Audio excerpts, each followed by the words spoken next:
Hello dear student.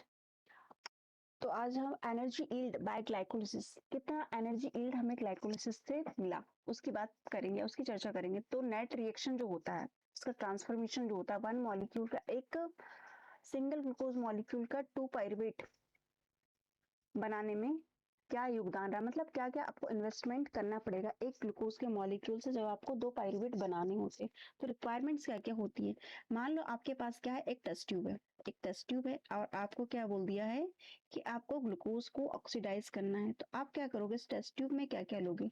इस test tube में आपको लेना पड़ेगा ग्लूकोज सबसे पहले, फिर दो एटीपी देने पड़ेंगे और टू एनएडी और four ADP plus four inorganic phosphate जो होते हैं वो ऐड करवाने पड़ेंगे। इससे आप क्या बना लोगे, इससे आप टू मोल पाइरुवेट बना लोगे, टू एडीपी बनेंगे और टू एनएडीएच बनने वाले और टू प्रोटॉन्स भी रिलीज होंगे और साथ में चार एटीपी और वाटर मॉलिक्यूल जो है वो भी लिबरेट होगा। तो ये तो क्या होगी इसकी रिक्वायरमेंट्स की, और ये क्या हो गया इसके नेट गेन की, कि आपको मिलना क्या है। जब आपने एक ग्लूकोज को मॉलिक्यूल जो था वो उसको क्या कर लिया, आपने ऑक्सीडाइज कर लिया, मीन्स क्या, उसका ब्रेक डाउन कर दिया किसमें, पाइरुवेट में। ये फ्लो ध्यान में होना चाहिए। तो सबसे पहले तो आपको ग्लाइकोलिसिस जो पाथवे होता है वो पता होना चाहिए। क्यों, ये मोस्ट कंजर्व पाथवे और सारे के सारे ऑर्गेनिज्म जितने भी लिविंग सेल्स है, चाहे वो एनिमल हो, प्लांट हो, फंगस हो, ईस्ट हो, सारे के सारे ऑर्गेनिज्म में मोस्ट कंजर्व पाथवे, मतलब सारे के सारे ऑर्गेनिज्म में ये रन होता ही होता है। और कहाँ रन होता है, साइटोसॉल में रन होता है। कोई भी ऑर्गेनिज्म सारे के सारे, चाहे वो प्रोकैरियोटिक सेल हो या फिर यूकैरियोटिक सेल हो, सभी में ग्लाइकोलिसिस जो पाथवे होता है वो तो चलता ही है, चाहे कंडीशन आपकी एरोबिक हो या फिर एन एरोबिक कंडीशन हो। तो जब एक बार आप पाइरुवेट बना लेते हो, आप क्या कर लेते हो, एक बार पाइरुवेट बना लेते हो, उसका फैट क्या हो सकता है, उसका फेट डिसाइड किन बातों पर करता है। जो all the steps of glycolytic reaction from glucose to pyruvate are similar in most organism. जब आप बात करोगे ग्लूकोज से पाइरुवेट तक की कहानी, वो सारे के सारे ऑर्गेनिज्म में क्या होती है, सिमिलर होती है। लेकिन एक बार जब पाइरुवेट बन जाता है, पाइरुवेट के बनने के बाद जो डिफरेंट टाइप की सेल होती है, डिफरेंट टाइप का जो ऑर्गेनिज्म होता है वो डिसाइड करता है, वो सेल डिसाइड करती है कि एक्चुअल में पाइरुवेट का होना क्या चाहिए। तो three reactions of pyruvate are prime importance. तो तीन जो रिएक्शंस होती है वो प्राइम इंपॉर्टेंट है कि वो होना या फिर क्या कह सकते हैं, हो सकती है। कन्वर्जन टू इथेनॉल और लैक्टिक एसिड और कार्बन डाइऑक्साइड। जब इथेनॉल का प्रोडक्शन होता है तब क्या होता है, इथेनॉल के प्रोडक्शन से आप क्या बोल सकते हैं, अल्कोहल का प्रोडक्शन होगा। ये कहाँ हो सकता है, ईस्ट में हो सकता है। लैक्टिक एसिड है, लैक्टिक एसिड का एक बार यदि प्रोडक्शन होता है तो कहाँ पर लैक्टिक एसिड बन सकता है, वो हमारे मसल्स में बन सकता है। और समटाइम्स आरबीसी में भी लैक्टिक एसिड जो होता है वो बन जाता है। क्यों, क्यों वहां पे क्या होता है, एनएरोबिक कंडीशन, जहां जहां भी एनएरोबिक कंडीशन है वहां वहां एथेनॉल हो गया, आपका लैक्टिक एसिड है वो बन सकता है। लेकिन ध्यान में ये रखना है कि एथेनॉल जो होता है वो एनिमल सेल में नहीं बनेगा, वो कहाँ होगा, आपके ईस्ट सेल जो होती है उसमें एथेनॉल का प्रोडक्शन होगा। और कार्बन डाइऑक्साइड भी बन सकती है। तो ये तीन चीजें डिसाइड करेगी कि फेट क्या है। एक्चुअल में पाइरुवेट जो होगा उसका बाद में जो रोल है वो क्या होने वाला है। तो तीन चीजें यदि हैं, मान लो इथेनॉल बन गया, लैक्टिक एसिड बन गया, कार्बन डाइऑक्साइड बन गया है। तो जब एक बार आप क्या करते हो, ग्लूकोज का मॉलिक्यूल ले लिया आपने, और ग्लूकोज का मॉलिक्यूल यदि हमारे पास है तो हम क्या कर सकते हैं, 10 सक्सेसिव रिएक्शंस उसमें होंगी, और उस 10 सक्सेसिव रिएक्शंस को हम क्या कर रहे हैं, ग्लाइकोलिसिस कर रहे हैं। उस एक मोल ग्लूकोज से आपने क्या बना लिया है, एक मोल ग्लूकोज से आपने बना लिया है 2 मोल पाइरुवेट बना लिया। जब 2 मोल पाइरुवेट बना लिया तो आप उसको दो कैटेगरी में क्या करने वाले हो, डिवाइड करने वाले हो। कि पहली कंडीशन में क्या ले रहे हो आप, पहली कंडीशन में देख रहे हो कि ऑक्सीजन की प्रेजेंस में क्या होना है, दूसरी कंडीशन में देख रहे हो कि आप ऑक्सीजन की एब्सेंस में क्या होना है। तो जब आप ऑक्सीजन के प्रेजेंस की बात करते हैं तो एरोबिक कंडीशन कहा जाएगा। उसमें क्या होता है, 2 मोल पाइरुवेट से आप 2 मोल एसिटाइल को एंजाइम ए बना लेते हो। और जब आपके पास यदि 2 मोल एसिटाइल को एंजाइम ए आ गया है तो आप क्या करोगे, इसको सिट्रिक एसिड साइकिल में एंटर कर जाओगे। और यदि आपके पास सिट्रिक एसिड साइकिल में एंटर कर जाते हो तो फिर आपका एफिशिएंट जो ग्लूकोज का एक कहते हैं ना एफिशिएंट ऑक्सीडेशन था वो पूरा हो चुका है। उसमें क्या होंगे, आपके 4 CO2 मॉलिक्यूल और 4 H2 जो होता है वो लिबरेट होता है, और बहुत सारी एनर्जी लिबरेट होती है साथ में। तो एनिमल हो गया, प्लांट हो गया, and many microbial cells under aerobic conditions. जिन जिन के पास क्या होगी, एरोबिक कंडीशंस होंगी। अब माइक्रोबिया जो होते हैं वो एरोबिक भी होते हैं, एनारोबिक, बैक्टीरिया भी एरोबिक भी होते हैं और एनारोबिक भी होते हैं। तो हम उन बैक्टीरिया, उन माइक्रोब्स की बात करें जिनके पास क्या है, ऑक्सीजन प्रेजेंट है, तब उनके पास कौन सा पाथवे प्रेजेंट होगा, ये वाला एरोबिक वाला पाथवे जो है ये रन करेगा। और ये रन करेगा तो क्या होगा आपके पास में, एसिटाइल कोएंजाइम में से आप टीसीए साइकिल में एंटर करोगे। और टीसीए साइकिल में यदि आप एक बार एंटर कर गए हो तो फिर तो आसानी से क्या होने वाली है, आपके इलेक्ट्रॉन ट्रांसपोर्ट चेन भी चल पड़ेगी।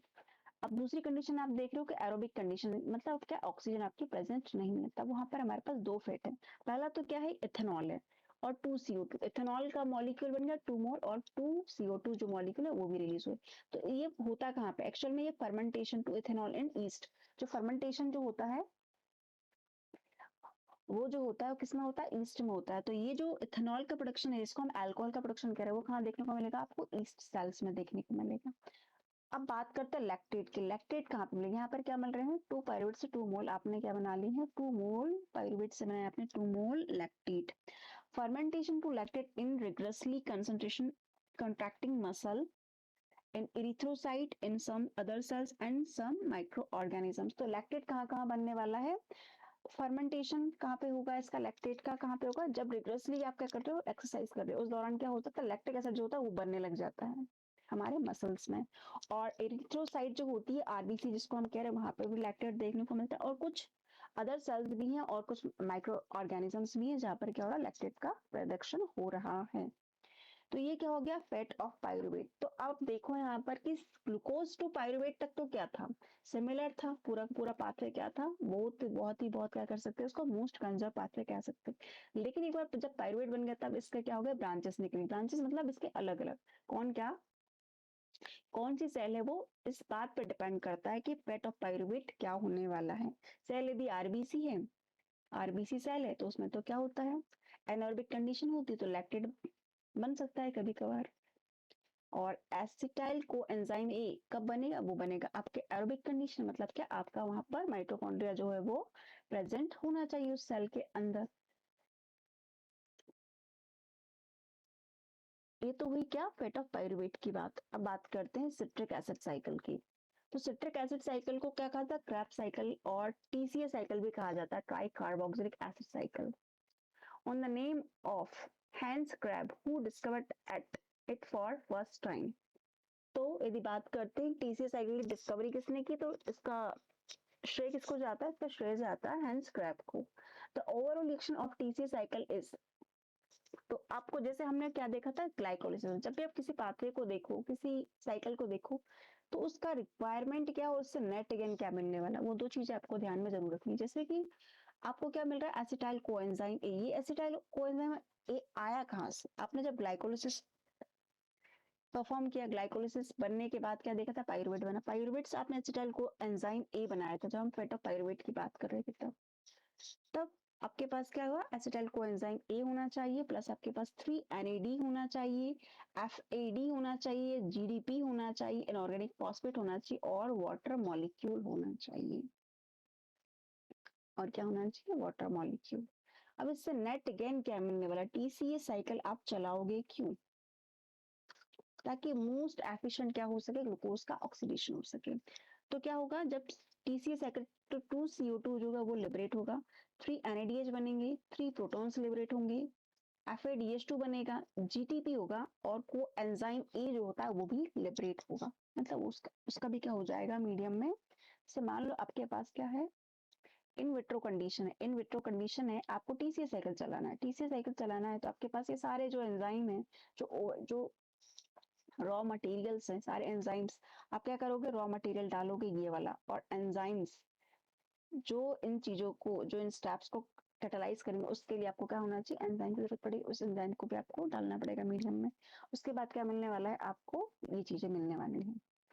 अब आप देखो कि टीसीए साइकिल या सिट्रिक एसिड साइकिल एक्चुअल में होता कैसा है, तो उसको देखने के लिए हमारे पास क्या था, हमारे पास, हम रिकैप देखते हैं कि हमारे पास क्या था, ग्लूकोज था, ग्लूकोज से हमने क्या बनाया था, पायरुवेट बनाया, हमने क्या बनाया, पायरुवेट बनाया, पायरुवेट से आपने क्या बनाया, एसिटाइल कोएंजाइम ए। ये एसिटाइल कोएंजाइम ए कितने कार्बन कंपाउंड का है, 2 कार्बन। अब आप ध्यान में ये रखिए कि ये क्या है, आपके 2 मोल है। कितना मोल है हमारे पास? 2 मोल है। तो 2 मोल है, तो जाहिर सी बात है कि जब सिट्रिक एसिड साइकिल होगा उसमें भी 2 मोल एसिटाइल कोएंजाइम ए के जाएंगे। तो जब हमारे पास क्या होता है, जो माइटोकॉन्ड्रिया होता है हमारा, क्या होता है, ये माइटोकॉन्ड्रिया है।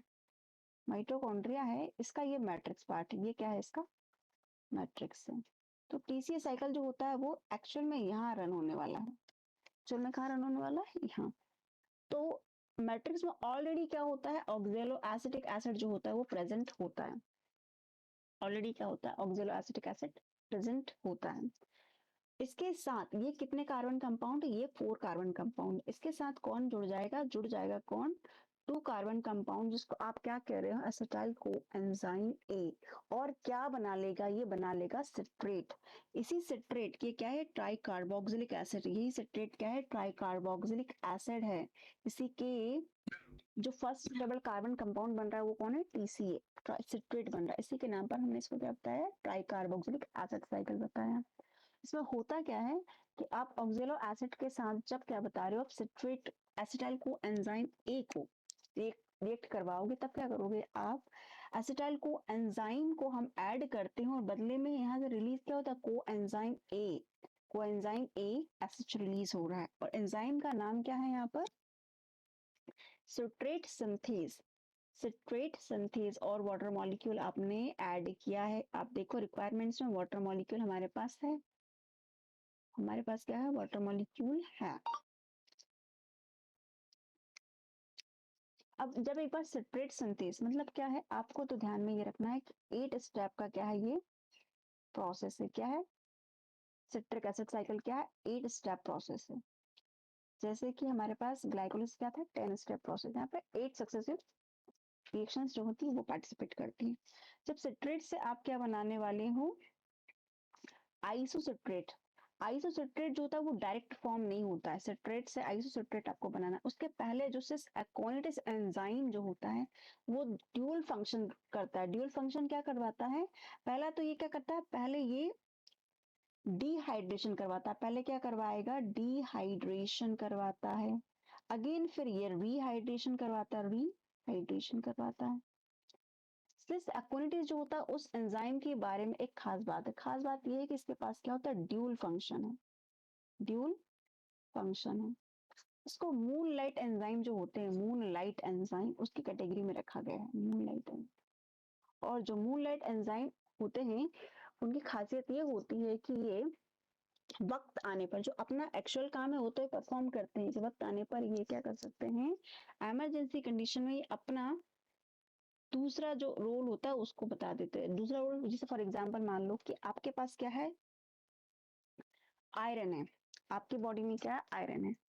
आयरन की जब आपके क्या हो रही है, कमी हो रही है बॉडी में, तो उस दौरान क्या करता है, सिस एक्वेंटिस जो एंजाइम होता है इसके पास क्या होता है, आयरन कंटेनिंग ग्रुप होता है। आयरन कंटेनिंग क्या होता है, आयरन इसके पास कंटेंट होता है। ये अपना आयरन जो होता है वो लॉस कर देता है, लूज कर देता है। और जिस सेल को जरूरत होती है आयरन की, जिस सेल में क्या हो गया, आयरन डेफिशिएंट हो गया, उस सेल को ये अपना आयरन जो होता है वो दे देता है। तो ये तो क्या हो गया, इसका ड्यूल फंक्शन हो गया। इसलिए सिस एक्टिनिटोस को आप क्या कहते हो, मूनलाइट एंजाइम भी कहते हो। तो ये क्या काम करेगा, एक बार तो ये डिहाइड्रेशन करता है, फिर रिहाइड्रेशन, उसके बाद ये आइसोसिट्रेट बनाता है। उसके बाद क्या बनाता है, ये आइसोसिट्रेट बनता है। आइसोसिट्रेट से क्या बनाओगे आप, ऑक्जेलो सक्सिनेट बनाते हो। ऑक्जेलो सक्सिनेट डायरेक्ट नहीं बन जाएगा, उसके लिए आप क्या करना पड़ेगा, आइसोसिट्रेट जो डिहाइड्रोजनस एंजाइम जो होता है उसकी मदद लेनी पड़ेगी। और उसकी मदद से NAD जो होता है वो NADH प्लस H में कन्वर्ट होता है। ये NADH आप सभी लोग जानते हो, ये क्या है, ये एक रिड्यूसिंग पावर है। अब ऑक्जेलोसक्सिनेट से आपने क्या बनाया, अल्फा कीटो ग्लूटरेट बनाया। आपने क्या बनाया, अल्फा कीटो ग्लूटरेट। अब जब अल्फा कीटो ग्लूटरेट बनाओगे तब एक CO2 जो होती है वो लिबरेट हो जाती है। ऑक्जेलो एसिटेट से आप अल्फा कीटो ग्लूटरेट बनाओगे तो इस स्टेप को आप क्या बोलोगे, इसको बोलोगे आप डीकार्बोक्सिलेशन स्टेप। डीकार्बोक्सिलेशन स्टेप बोलोगे।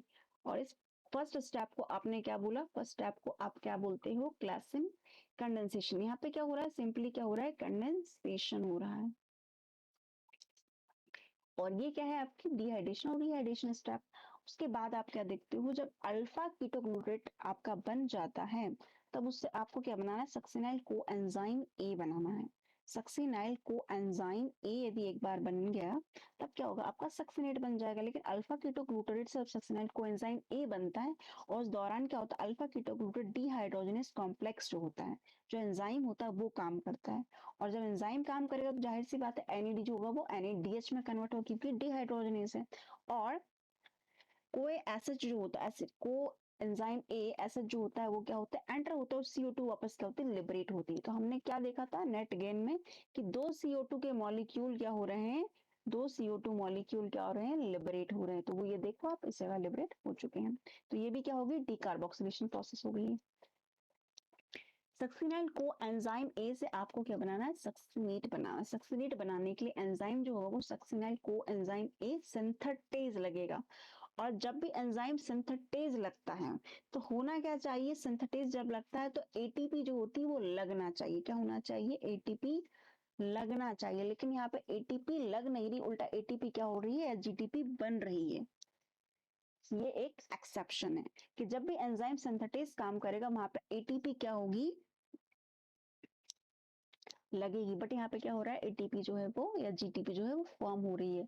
और को फैक्टर की तरह कौन काम करने वाला है, को फैक्टर जो है यहाँ पर कौन है, मैग्नीशियम आयन है, मैग्नीशियम आयन। और यहाँ पर जो होगा वो को एंजाइम ए जो होता है वो रिलीज हो जाएगा। जब सक्सिनेट बन जाता है आपके पास सक्सिनाइल को एंजाइम ए से, ये क्या है आपका प्रोसेस, इसको भी आप क्या कह सकते हो, ये भी सबस्ट्रेट लेवल का फॉस्फोराइलेशन। तो हमने सबस्ट्रेट लेवल का फॉस्फोराइलेशन और कहाँ देखा था, हमने ग्लाइकोलिसिस में देखा था। वहां पे 2 बार सबस्ट्रेट लेवल का फॉस्फोराइलेशन आपको देखने को मिले। टीसीए साइकिल में भी कई लोग नहीं जानते कि सबस्ट्रेट लेवल का फॉस्फोराइलेशन होता है। वो कहाँ हो रहा है, जब आप सक्सिनाइल कोएंजाइम ए से सक्सिनेट बनाओगे तब यहाँ पे क्या हो रहा है, आपका सबस्ट्रेट लेवल का क्या देखने को मिल रहा है, आपको फॉस्फोराइलेशन देखने को मिल रहा है। सबस्ट्रेट लेवल का फॉस्फोराइलेशन देखने को मिलता है। अब सक्सिनेट बन चुका है, सक्सिनेट से आपको क्या बनाना है, फ्यूमरेट बनाना है। फ्यूमरेट बनाने के लिए आपको क्या बनाना पड़ेगा, सक्सिनेट डिहाइड्रोजनेस एंजाइम लगेगा। बट यहाँ पर डिहाइड्रोजनेस एंजाइम तो है, बट यहाँ पे एनएडी की जगह क्या है आपके पास में, एफएडी है। एफएडी से आप क्या बनाओगे, एफएडीएच2 बनाओगे। एफएडीएच2 बनता है तब क्या बन जाता है, आपका फ्यूमरेट बन गया। अब जब एक बार फ्यूमरेट बन जाता है, फ्यूमरेट से आपको क्या बनाना है, मैलेट। मैलेट बनाने के लिए आप क्या करोगे, वाटर मॉलिक्यूल को ऐड करोगे और फ्यूमरेज एंजाइम जो होता है वो काम करेगा। तो इस प्रोसेस को जब वाटर मॉलिक्यूल क्या कर रहे हो, आप ऐड कर रहे हो, उसको क्या कहोगे आप, हाइड्रेशन स्टेप बोलोगे। उसको क्या बोलोगे आप, हाइड्रेशन स्टेप बोलोगे। मतलब कि यहाँ पर वाटर मॉलिक्यूल ऐड हो रहा है और मैलेट बन गया। मैलेट से आपको अगेन क्या बनाना है, ऑक्जेलो एसीटेट बनाना है। तो मैलेट डिहाइड्रोजनेस काम करेगा, मैलेट डिहाइड्रोजनेस, डिहाइड्रोजनेस। ध्यान में क्या रखना, कहा कितनी बार डिहाइड्रोजनेस ने काम किया है। और जैसे कि हमने ग्लाइकोलिसिस में देखा था कितनी स्टेप जो है वो कैसी हैं, रिवर्सिबल, और कितनी स्टेप जो है वो इरिवर्सिबल है। तो जब आप बात करते हो ग्लाइकोलिसिस की तो उसमें 3 स्टेप जो थी वो इरिवर्सिबल थी। सिमिलर मैनर में हम जब टीसी साइकिल देखते हैं तब यहाँ पर भी कितनी स्टेप आपको देखने को मिलती है, रिवर्सिबल। 1 2 3 4 5 6 7 8 9, तो गलत है, 8 9 कैसे हो गया, इसमें शो ही नहीं किया है स्टेप।